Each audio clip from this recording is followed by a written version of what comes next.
Taverny est une très belle commune avec un patrimoine exceptionnel.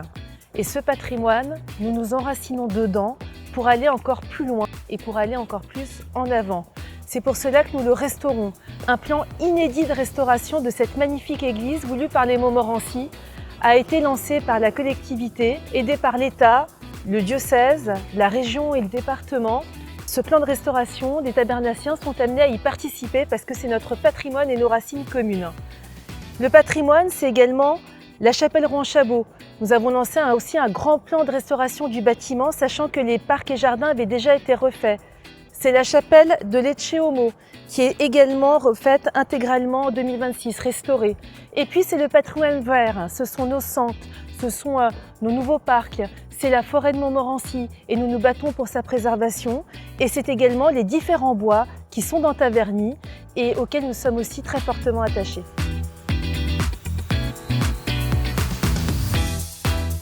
Cet aménagement de la place Charles de Gaulle répond totalement à cet objectif et à cette vision, avec son nouveau marché qui montre que c'est un lieu de vie avec son kiosque, un lieu de vie avec ses nouveaux commerces et un lieu de vie aussi de rayonnement avec un nouveau restaurant, avec d'autres restaurants qui vont s'installer en centre-ville et puis également avec des équipements culturels comme notre cinéma qui va être intégralement rénové, que la municipalité a repris, avec une troisième salle où il y aura aussi de l'arrêt-essai et du stand-up et des activités théâtrales.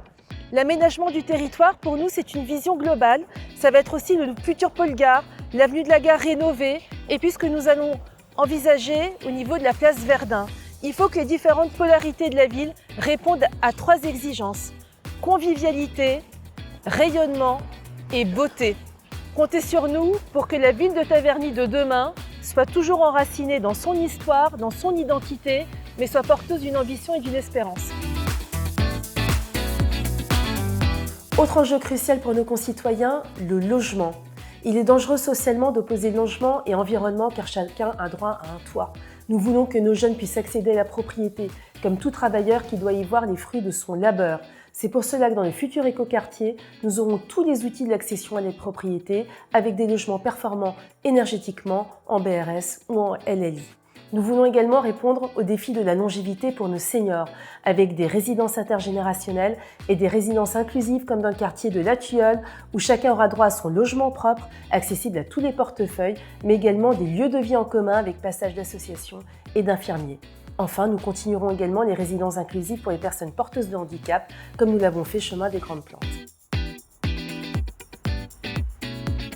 La place Verdun va devenir une belle place piétonne, une place pour les familles, une place sécurisée.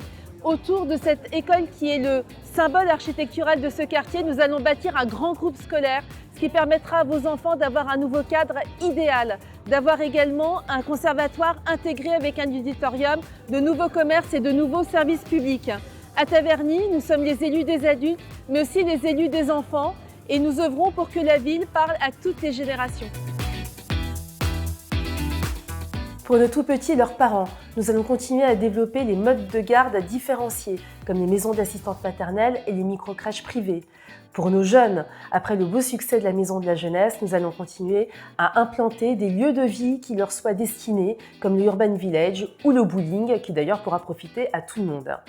Enfin, je veux continuer à écouter nos enfants et nos jeunes qui ont droit aussi à la parole et qui sont toujours porteurs de très bons conseils. Vous allez pouvoir bientôt les découvrir avec le futur parc de Pontalis qui a été l'objet d'une magnifique concertation entre nos enfants, nos éco-délégués, les jeunes et les parents d'élèves. Autre défi majeur pour notre municipalité, implanter des médecins dans un pays fortement touché par la désertification médicale. Nous aurons un futur pôle médical à Mermoz avec des généralistes et des spécialistes en 2027. Au pôle Madeleine-Bresse, un nouveau médecin généraliste sorti de concours accueillera une nouvelle patientèle. Enfin, dans tous les quartiers en restructuration, comme à Sainte-Honorine ou à La Tueule, vous verrez l'implantation de cabinets médicaux ou paramédicaux. Nous allons continuer notre politique de sport-santé car le meilleur moyen de prévenir les cancers et les maladies cardiovasculaires, c'est de pratiquer une activité sportive. Par ailleurs, le long du bois de Boissy, nous allons également implanter de nouveaux équipements de street workout. Enfin, le grand projet sportif du mandat, après le nouveau gymnase Jean-Bouin, va être la refonte totale des terrains de foot pour notre belle équipe du Cosmo, avec ses vestiaires et avec ses gradins.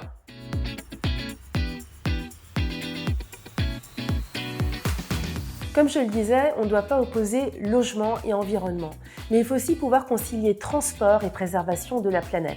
Taverny a été classée 3e ville pour les communes de la même strate en termes de pistes cyclables, et nous allons continuer notre action, comme la création de coulées vertes, notamment au niveau du bois des Équardes. Mais il faut aussi pouvoir permettre à ceux qui n'ont pas le pouvoir d'achat pour les véhicules propres de pouvoir circuler. C'est pour cela que nous allons mettre au niveau du quartier Verdun-Plaine et au niveau de la gare centrale de Taverny des véhicules en libre service, en location à courte durée, pour permettre à nos jeunes, à nos seniors et à toutes celles et ceux qui ne peuvent pas acheter de nouveaux véhicules de pouvoir circuler en région parisienne. Pour vivre heureux, vivons en sécurité. En 2014, nous avons créé une police municipale armée, installé une quarantaine de caméras de vidéoprotection grâce à l'aide de la communauté d'agglomération, créé un conseil des droits et devoirs des familles, un contrat local de sécurité, de prévention de la délinquance et de la radicalisation, et récemment, nous avons adhéré à Voisins Vigilants. Mais dans une société qui manque d'ordre et qui connaît hélas de plus en plus de violence, je veux activer tous les leviers possibles de la sécurité. Si jusque-là nous avons profité de la police intercommunale de nuit, cela ne suffit plus. C'est pour cela que dès la rentrée 2026, en septembre, nous aurons une brigade de nuit municipale et un nouveau commissariat pour accueillir ces nouveaux effectifs. Mes chers concitoyens, quel immense honneur d'être votre maire, d'exercer ce beau mandat pour vous servir et de mener un projet fruit à la fois de valeurs, de conviction et d'échanges avec les habitants. Avec une équipe qui partage le même sens de l'intérêt général. Je suis candidate aux élections municipales avec la volonté farouche de voir notre commune répondre aux enjeux de son siècle tout en préservant son identité et sa qualité de vie. Comptez sur notre énergie intacte et notre dévouement. Alors, en avant Taverny et belle et heureuse année 2026 à vous et aux vôtres. En avant Taverny!